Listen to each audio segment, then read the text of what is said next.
Well, inflation cooled slightly in July, and federal data showing that Wednesday, but there's still an ongoing concern in national polls about the economy heading into an election. Welcome back to the States. I'm Greg Bishop.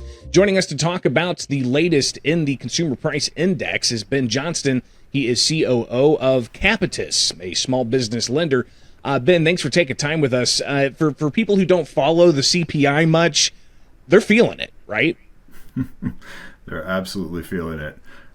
Energy prices have been the leading driver of changes in the CPI throughout the year, and especially since the conflict that happened in Iran and the Strait of Hormuz.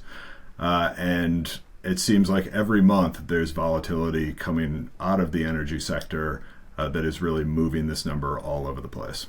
And that really is the high line here of the various numbers that the Bureau of Labor Statistics and other economists follow is gasoline is up 24.6 over the past year. Again, 24.6% over the past 12 months.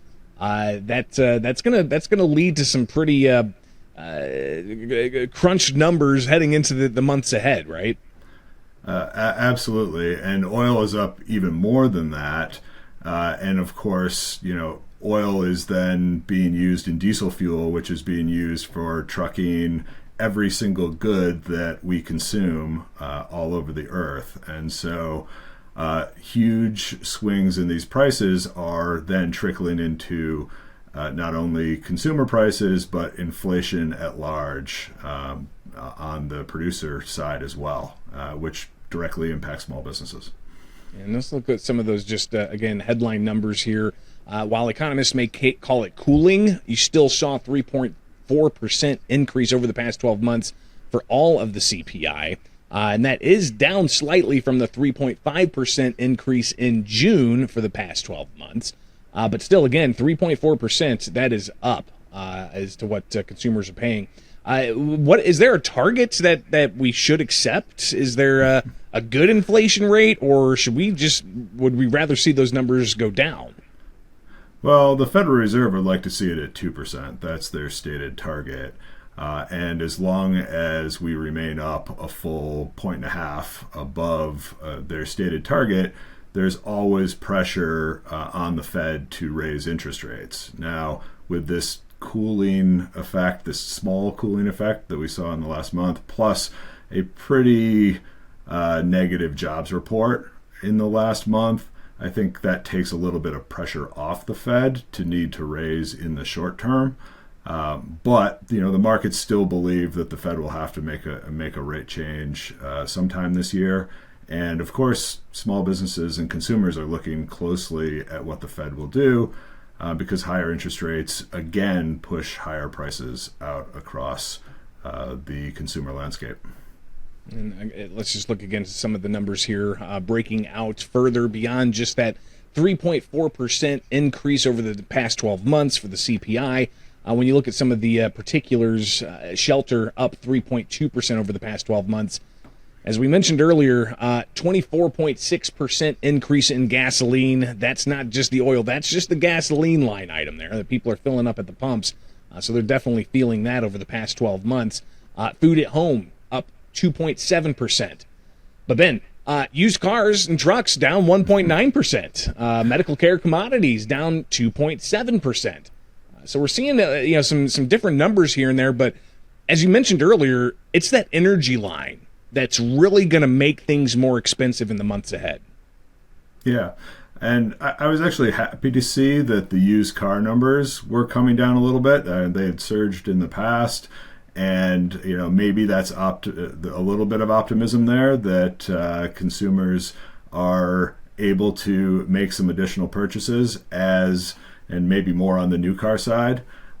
Shelter didn't seem to move too drastically over the last month, although it's still 3.2% up for the year.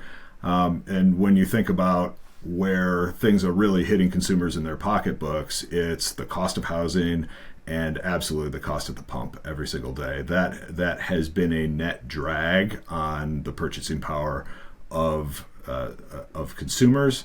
And from the small business perspective, because revenue, small business revenue is made up the vast majority of that from consumer spending.